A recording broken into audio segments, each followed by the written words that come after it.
Previously on Avatar. I'm heading back down to Deadside for Shadow Man, 2econd coming. 8 hours later. Don'ts, half-wits, bunglers, brainless idiots.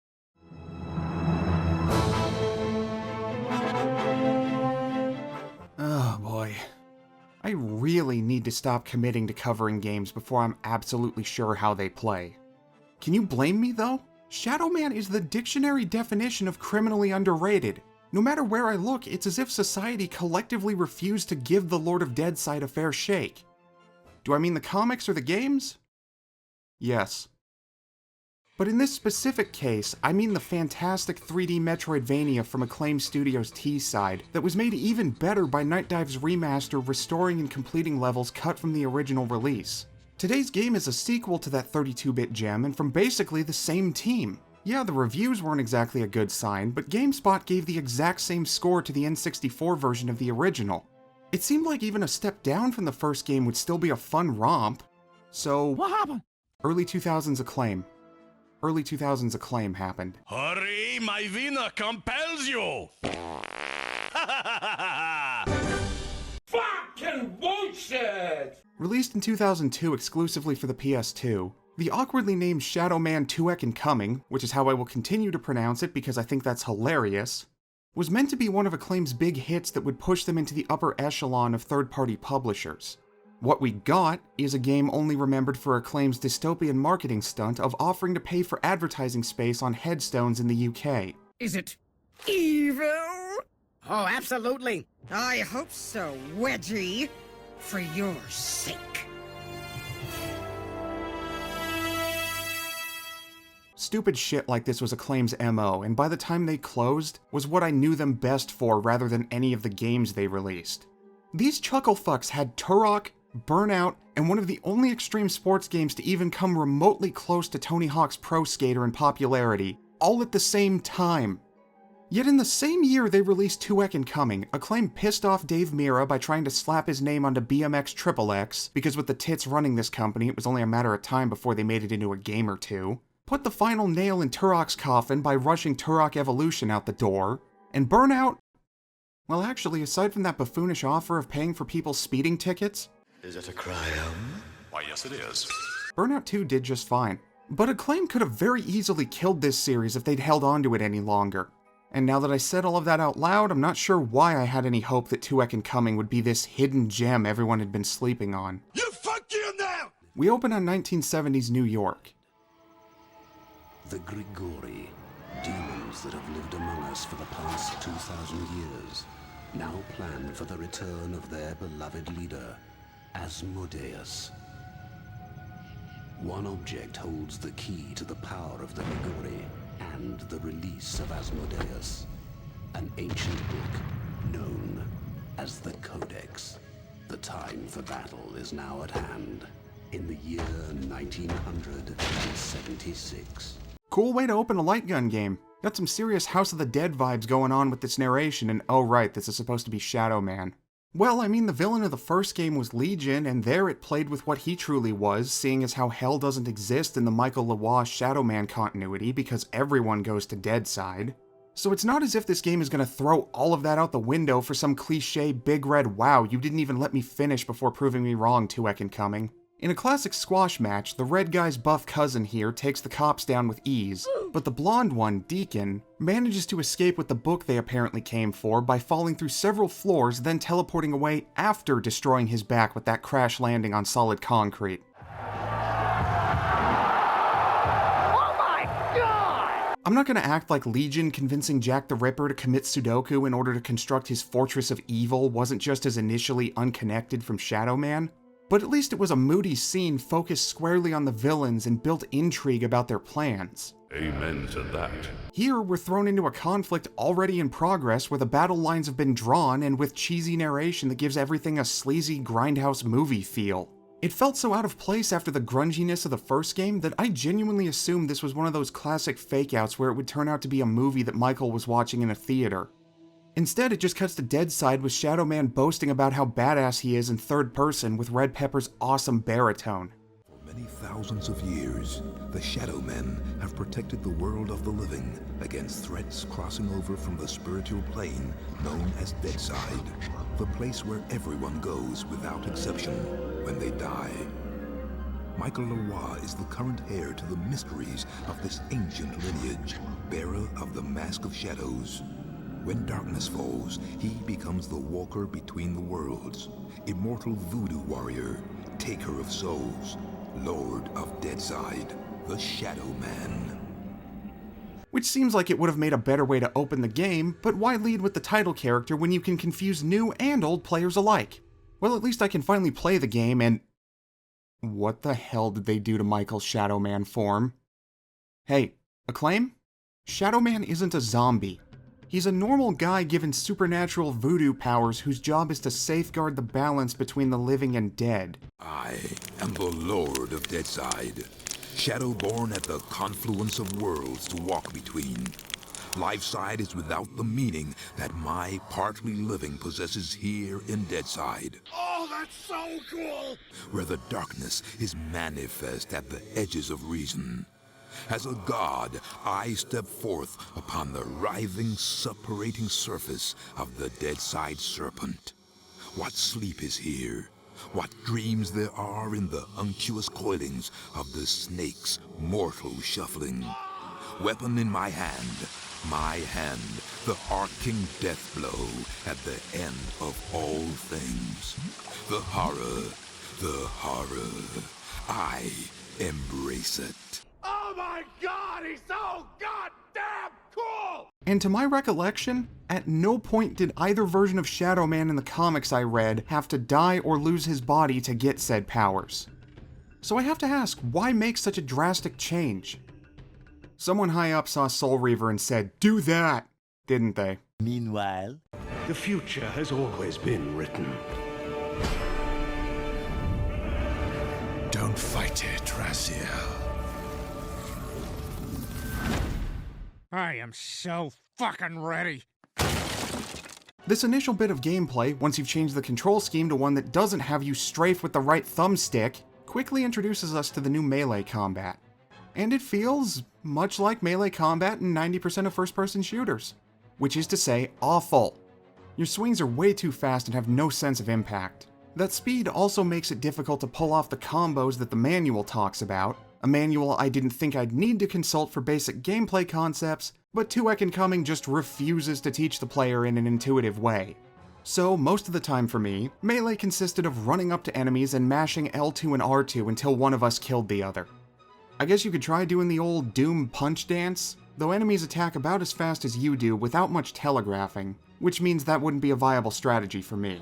It hardly matters once you get your hands on a few guns, though. After all, who needs courage when you have a gun? Which will take a bit longer than you might think because for some reason, Shadow Man decided to raw dog it in Deadside and left his pistol at home. It'll be a while before you find it, too. Something you'll notice very quickly when you go liveside. Needing to talk Shadow Man business, Michael heads off to Jaunty's bar, the Wild at Heart. I didn't mention this in my video on the first game, but Jaunty can also travel between the two worlds due to a deal he struck with Nettie. Obviously, he doesn't look like a dapper human skull on a snake's body when he's not in Deadside. We'll get to what his human form looks like in this game later. When Michael enters the Wild at Heart, he finds some face-painted gangsters waiting to ambush him. They reveal that they work for a mysterious crime boss named Papa Morte and are there to kill Michael in probably the worst acted scene in the game. What is this shit? This shit's the beginning of the end. You've seen the sign in the sky. It's a message, Shadow Man. A message from the Boker. Papa Morty. Babylon's gonna fall and you're falling with it. Let's dance. After swiftly wiping the floor with them, Michael surveys the carnage they left behind upstairs, and okay! Now this is starting to feel like the first game. Fortunately, Jaunty doesn't appear to be among the dead. With any luck, Nettie might have an idea where to start looking for... Beefcake! Beefcake! I see you found a gym in between games, Mike. Oh, I haven't, but I've been trying to lose weight, so thanks for noticing. No, not you, Mike. Him, Mike. Ah, embarrassing.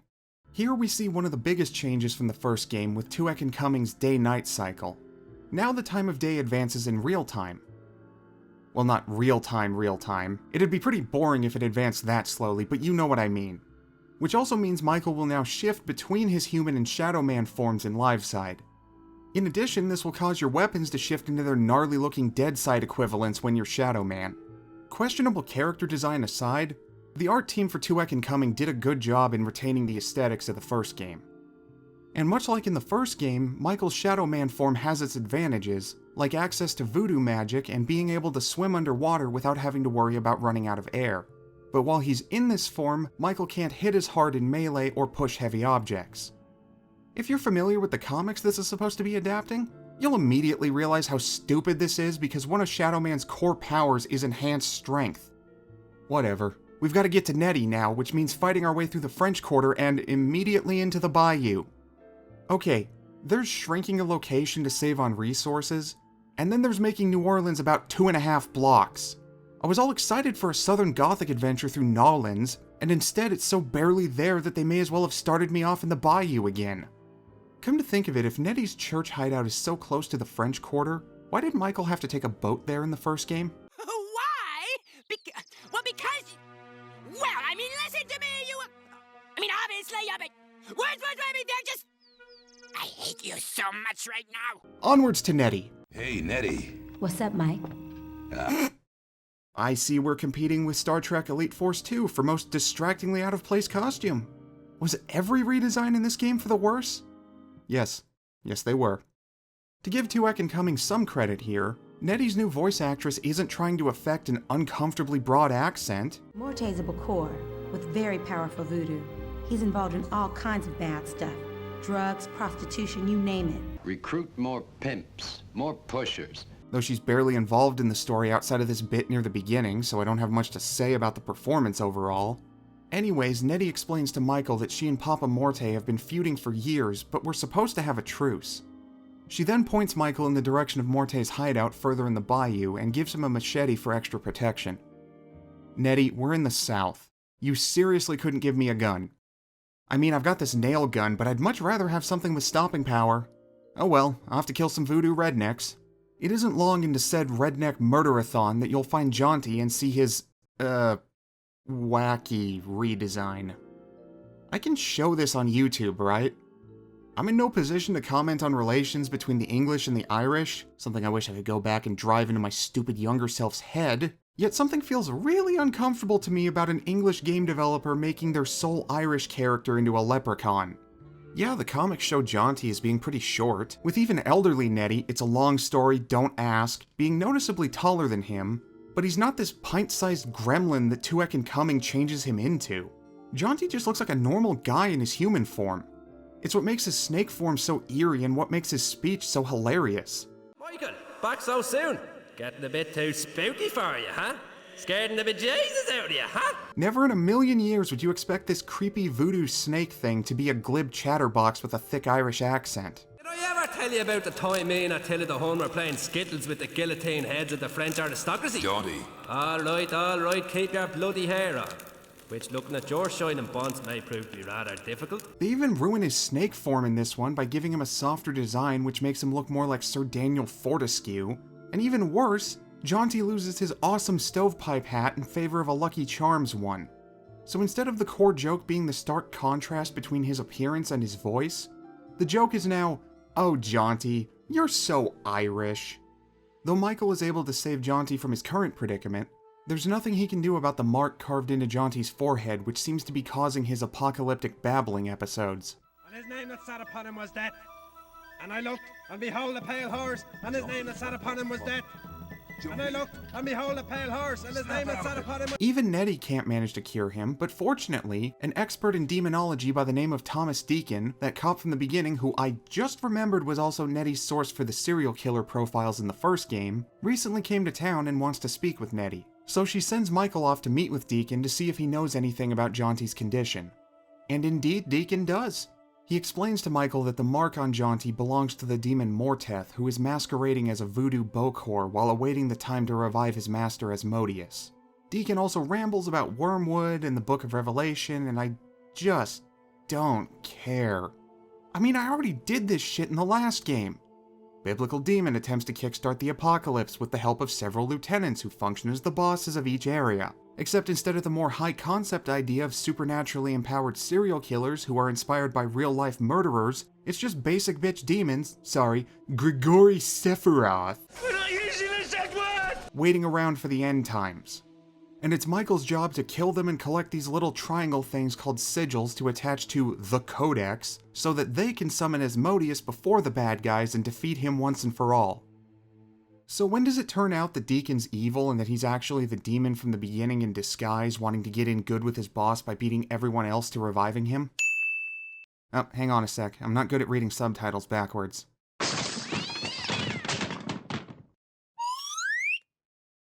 Really? Is the actual reveal any good? Yeah, I figured not. Well, that brings us to the main part of the game as you travel the world collecting all of the sigils in each area in order to unlock the next one, which seems to stifle the Metroidvania feel of the original, as now everything is a mostly linear affair with progression barred by a lack of sigils more than anything else. I can't help but feel that the globe-trotting adventure has more than a little to do with this issue. Sure, you warp to different places across the world from Deadside in the first game, but Deadside functioned as a hub area that slowly opened up more and more as you progressed. Initially, it seems as if New Orleans is going to be pulling hub area duty this time, but that gets discarded once it's time to go into Gehenna. Once you've collected the sigils you need to open up the first warp gate, you'll be riding the rails all the way to the ending outside of popping back to Nettie's church to upgrade your max health and magic. This wouldn't necessarily be an issue if the exploration had been axed in favor of tightening the combat and platforming. Too bad that isn't the case. Gunplay is the closest 2econd Coming gets to the original in terms of quality. I wouldn't say anything has improved, but nothing has taken a serious downgrade here. The biggest problem for me, one I thought I would never have, is that there are way too many weapons to swap between. Those words, is it possible to use them in a sentence together like that? By the end, you'll have over 20 to choose from between melee weapons, firearms, voodoo weapons, voodoo magic, don't know why they separated them like that, and Nephilim weapons. And like hell I'm itemizing all of them like I did the last time. So broad overviews it is. Melee weapons are essentially worthless once you get more than one type of gun, as ammo flows like wine by the mid-game. Firearms are self-explanatory and are best divided by what kind of ammo they use. Sadly, despite all of them transforming with Michael at night, only the shadow gun switches to being magic-powered. Also sad is the step back with voodoo weapons, which have become much more situational, and I wound up using them about as much as I did the melee weapons. It's a similar story with the voodoo magic. The most use I got out of the magic was for basic level progression like leaping between fires with L'Inferno. Nephilim weapons are the only ones outside of the normal firearms that I wound up using frequently in combat, and that was down to how they're the only weapon type which deals big damage to the bosses. Once you get this crossbow thing that I've already forgotten the name of, it and the shadow gun pretty much became the only weapons I used in combat thanks to both having infinite ammo. Now maybe I would have been inclined to switch up my equipment more often if swapping out weapons wasn't so damned cumbersome. Open the menu, flip through the radial menu to the category you want, then flip through the next radial until you've got the weapon you want, and then assign it as either your primary or secondary left or right hand weapon. While having access to a secondary set is appreciated, that's 4 out of over 20 that I can have ready to go at a moment's notice without doing this dance again. Even less if I choose to equip any two-handed weapons. The original game had this problem with making you juggle your equipped weapons as well, though to a much lesser extent since everything was contained on one screen. More dynamic menus aren't worth it if it takes me twice as long to do the same thing.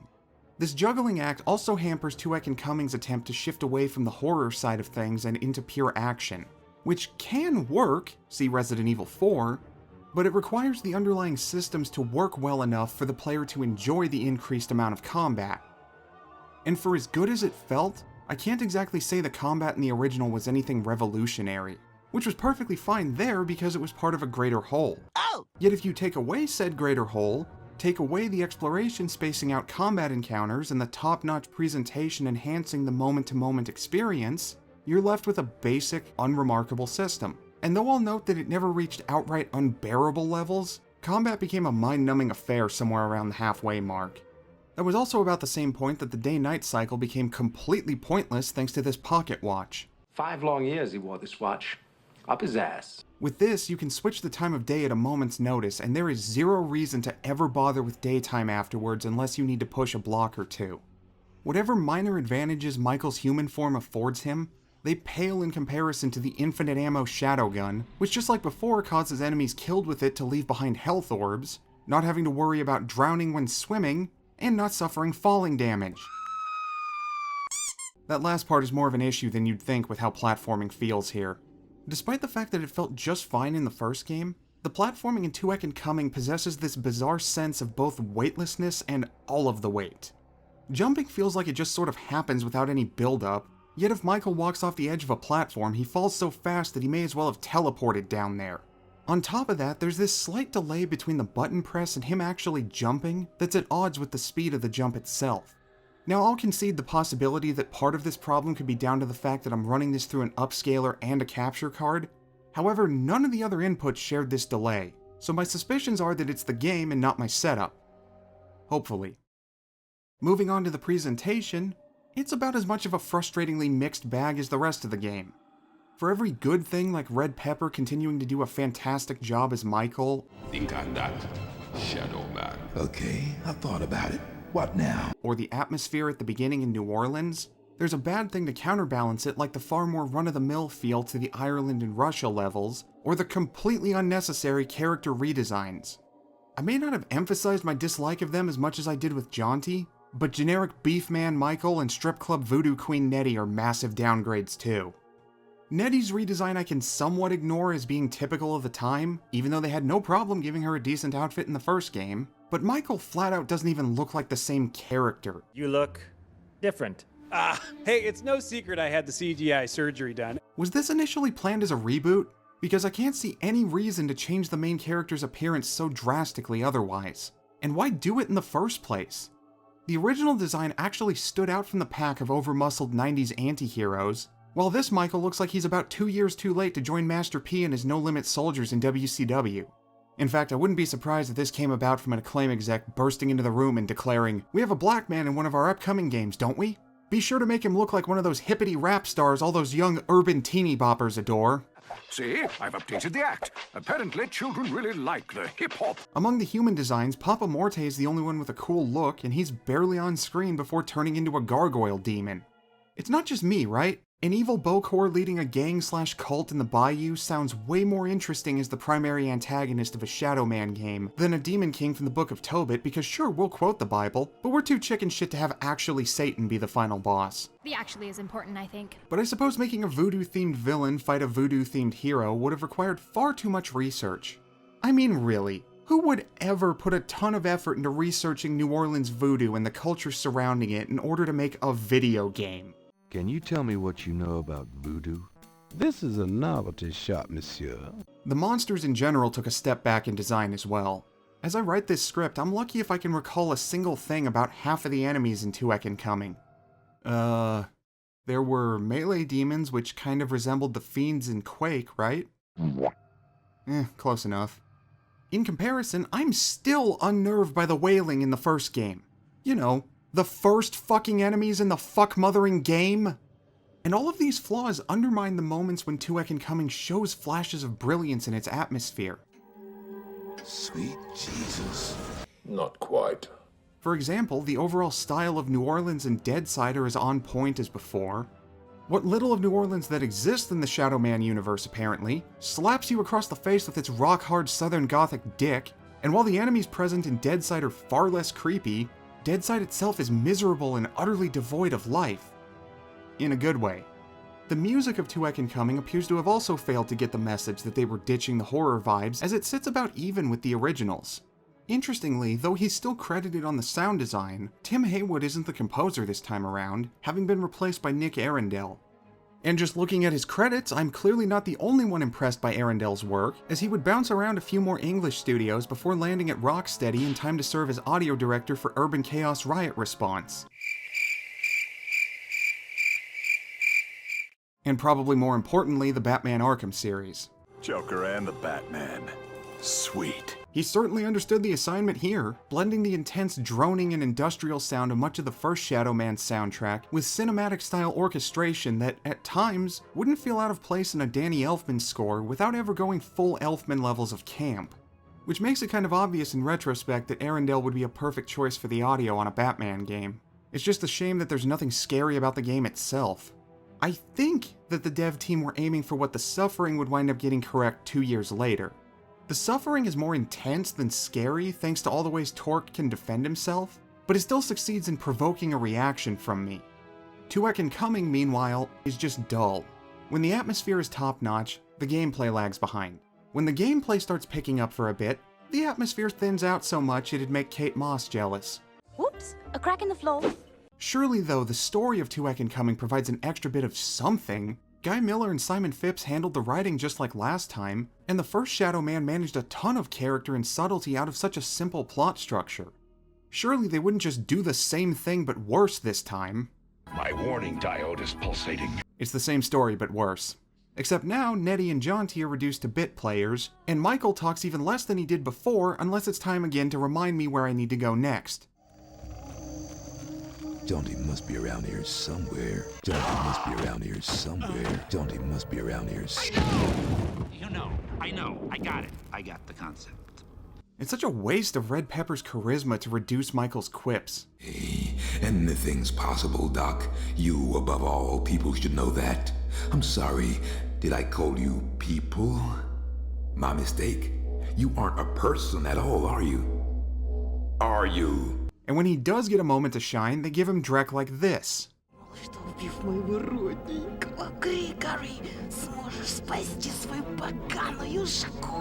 know what you're saying, but it doesn't sound good. I understood that well enough.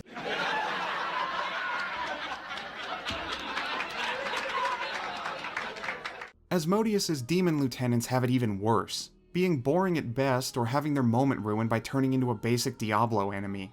Making it all the more idiotic to me is that most of these demons aren't even demons, they're creatures from folklore. Oh yeah, I definitely think the Headless Horseman's lame dad makes for a thrilling mid-game boss fight. That's why he's the very first boss you fight in Castlevania Portrait of Ruin. To say nothing of them fucking up the Baba Yaga's hut so bad that I can't even use one of my favorite lines from Invader Zim when that would be perfect literally any other time. No, you know what? Screw it. Here's some footage from Blacktail. It's got chicken legs! Yes, chicken legs. So not only do they decide to hyperfixate on the biblical references, which were only an element of the first game, by having you fight an entire demon army, but then they half-ass it and grab random mythological creatures instead of taking any names of the fallen angels from the same Book of Enoch that they got the term Grigori from? You won't stop quoting the Bible throughout the game. Was checking the Apocrypha for a few ideas so hard? Yes. Not that it would have felt any more at home in a Shadow Man story, but I could at least appreciate the effort then. Now what do I mean about it not feeling at home in a Shadow Man story? Well, the thing is that Shadow Man's setting cannot possibly be congruous to biblical canon. Deadside is explicitly spelled out to be where everyone goes when they die. It's the only afterlife. There's no salvation or damnation, only an eternity of Deadside. Constantly referencing Wormwood and quoting Revelation at the drop of a hat makes no sense. Sure, there were elements of this present in the original Shadow Man, but there it was far more ambiguous as to Legion's true nature. He could be the same Legion cast out by Christ, but he's never explicitly shown to be a demonic hive mind like the biblical version. So I can buy this as anything from an entity which inspired the story in the Bible, to an unrelated evil being using the trappings because it finds them amusing. 2econd Coming requires the Bible to be canon to its setting, and that requires actively ignoring so much established lore. This isn't me taking issue with a game treating the Bible as if it's fact either. In fact, I actually enjoy it normally when stuff like this is featured, though sometimes it seems as if only Japanese developers are capable of doing anything with the Bible in an interesting way in video games. 2econd Coming has to wipe its ass with its own canon in order to force this plot, and that's something I find insulting as both a Shadow Man fan and a Christian. I don't need to have my own religion spoon-fed to me at every opportunity in order to buy into a supernatural setting. Nor do I think you need to be a practitioner of voodoo in order to use it as part of a compelling story. Now, you should absolutely consult with an expert or two when writing it, show the same kind of respect you'd ask of others writing a story about your beliefs, but I don't think you need to swap religions in order to write it. Especially with something as pulpy as Shadow Man. Keep it above a Papa Shango, and you're already showing voodoo more respect as a religion than 99% of American media.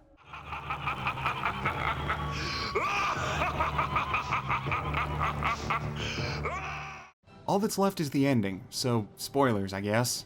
Don't really know why. There's so little actual story present that if you do enjoy this game more than I did, I'd be amazed if the plot had anything to do with it. But whatever.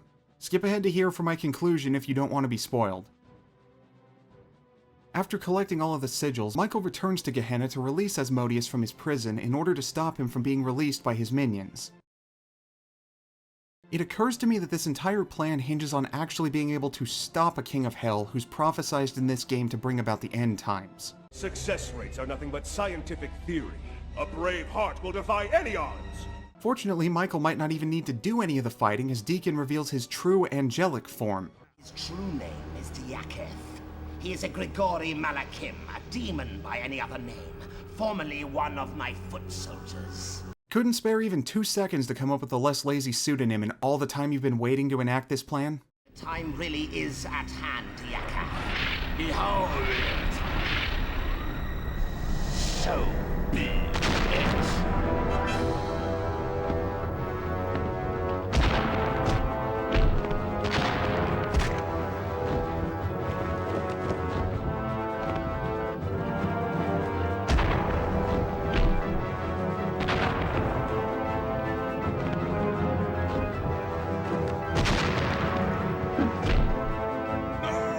And apparently he didn't spend any of that time level grinding either.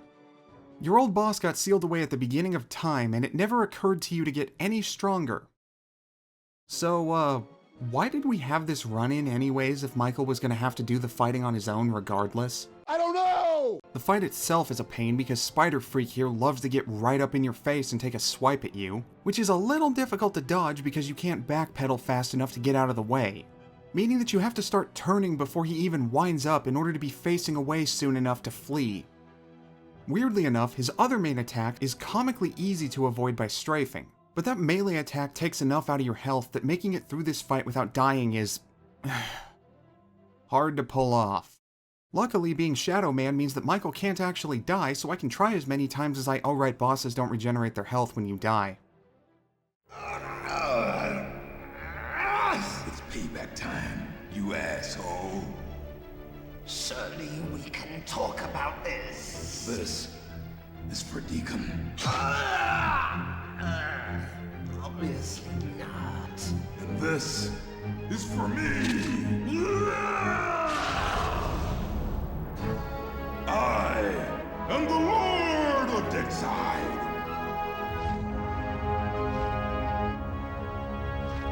And the great dragon was cast out, that old serpent called the devil, which deceiveth the whole world. He was cast out into the void, and his angels were cast out with him. Was that supposed to be a sequel hook? Because I don't feel very hooked.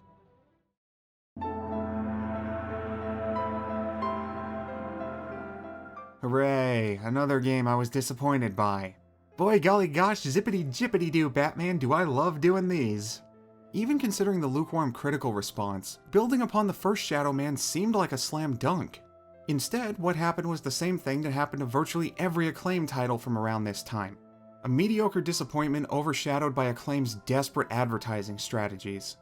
But at the same time, after processing my thoughts on this, I'm no longer sure whether to chalk up Shadow Man 2econd Cummings' worst aspects to Acclaim's usual mismanagement, or to their Deadside studio who made it.